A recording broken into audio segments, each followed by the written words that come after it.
Why Pope Francis is a false prophet and an Antichrist.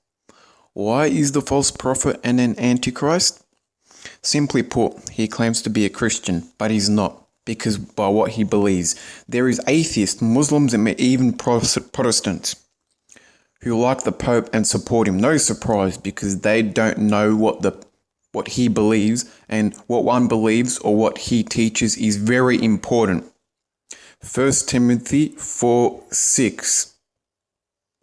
It states, "If you instruct the brethren in these things, you will be a good minister of Jesus Christ, nourished in the words of faith and of the good doctrine which you have carefully followed." So it's very, very important to follow good doctrine. If you don't follow good doctrine, you'll follow false doctrine, and that's very, very dangerous. So Pope Francis doesn't teach good doctrine, and that's very dangerous, as I said. And I don't think they care, atheists, Muslims, or Protestants, because they are not Christian. For us Protestants, it is clear that the Pope is not Christian and against Jesus. Teachings are so important that if one doesn't believe essentials of Christianity, one can't be a Christian or adds to the teachings, such as salvation is by faith plus good works, when it's by faith alone in Jesus Christ. Acts chapter 16, verse 30 to 31. When I mean Protestants, I mean those who compromise. Oh, the Pope is not bad. What are you talking about? He's good. He's doing all those good things. But they don't care about his teachings, which is important. A true Christian will care about what one believes. And it's obvious there for the Protestants who claim to be Christian, but they're not. In history, the reformers such as John Calvin, Martin Luther, and other Protestants have always seen the Pope as an antichrist, meaning in place of Christ or against him. The Pope has a lot of power. He has power over 1.1 billion Roman Catholics. He's a political figure and a religious figure. So the powerful leaders of the world, powerful leaders of the world will like him and listen to his teachings, will be taken seriously. This is concerning. As I said before, the Pope teaches false, and the leaders of the world follow him, they believe him, and they listen to his teachings. So very, very dangerous. This Pope is popular. Was Jesus popular? No, it is concerning. When the world loves a representative of God, Jesus was crucified by the Pharisees, by the religious figures. So that tells you something. Because Pope Francis, he doesn't want to offend. Jesus offended. He preached about hell. He offended the Pharisees. The Pope supports gay marriage because he doesn't want to offend. He doesn't want to stay biblical. Doesn't want to offend people, I guess. Being a Christian isn't wanting to be popular. We should rather please God than man. Acts chapter 5, verse 29. And that says,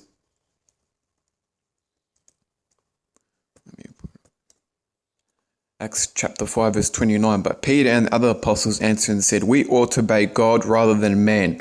So we should obey God rather than man. And that's how it should be. No matter what man says or does, even if it contradicts the Bible, what man says, we should always go with the Bible, with what God says.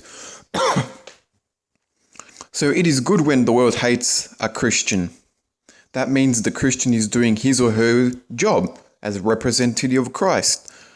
Because the truth hurts. It needs to be told even if it is unpopular. That's what Jesus did.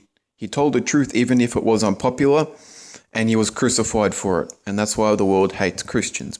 Let's examine what the Pope believes. The Pope has said about that Mary is our refuge. Where is that in the Bible? Nowhere to be found. Only God is our refuge.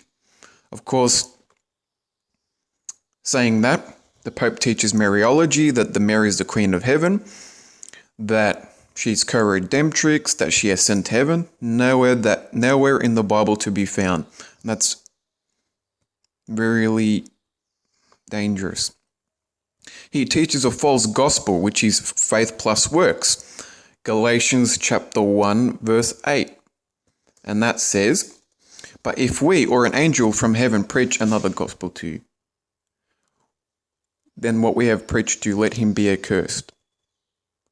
So it's very important to preach the gospel, which is one and only, the true gospel. If you preach another gospel, which is a false gospel, Paul said, let him be accursed. It is that serious, and the Pope teaches a false gospel. So hopefully you'll see why the Pope is an Antichrist and a false prophet, because he doesn't teach a true gospel, and he teaches things that are not biblical, doctrines, teachings that is not biblical. He even said that atheists can be saved. How can they can be saved when one needs to believe in God to be saved? John 3:16. You need to believe in the Son, or you will perish. You need to believe in Son to have eternal life. For God so loved the world that he gave his one and only Son, that whoever believes in him should not perish but have eternal life.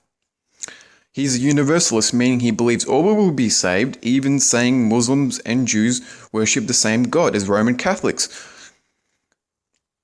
I'm a Protestant and I know that's false. One world religion, here we come, so the so-called Protestants will be a part of it. We as Protestants should be against the Pope Francis, because what he teaches is not biblical. So that's the summary.